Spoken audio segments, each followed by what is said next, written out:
Hello and welcome to another online lecture for History of Journalism. I'm Professor Harper, and today we'll talk about Margaret Bourke-White, one of the most influential photographers in the history of journalism. She lived from 1904 until 1971 and was noted for a number of wonderful photographs from World War II, from India with Mahatma Gandhi, some wonderful material in Life magazine. Just an incredible photographer and news person. She was born in the Bronx. Her father was an inventor, engineer, and amateur photographer. And at age 8, she visited the foundry to watch the manufacture of printing presses. And that experience remained with her for years, particularly in terms of how she shot industrial projects. Very interesting stuff. She started at Rutgers in New Jersey in 1921 and then moved to the University of Michigan. She had a really eclectic taste. She studied reptiles, and she graduated from Cornell in 1927 and photographed architecture on campus. She moved to Cleveland to join her family, and she took photographs of homes and gardens for architectural firms.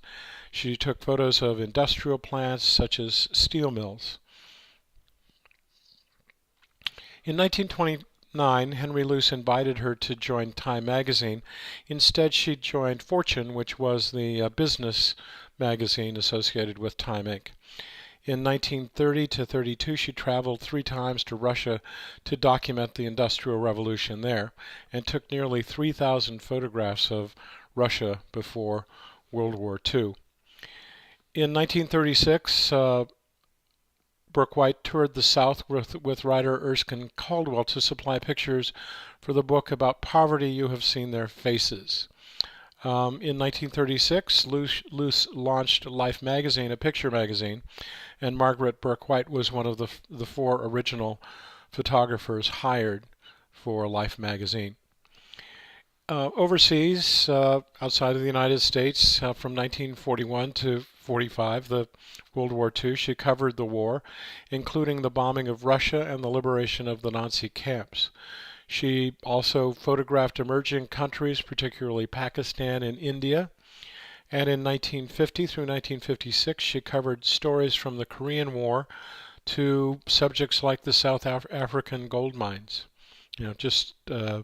Really interested in a lot of issues and covering a lot of them throughout the world.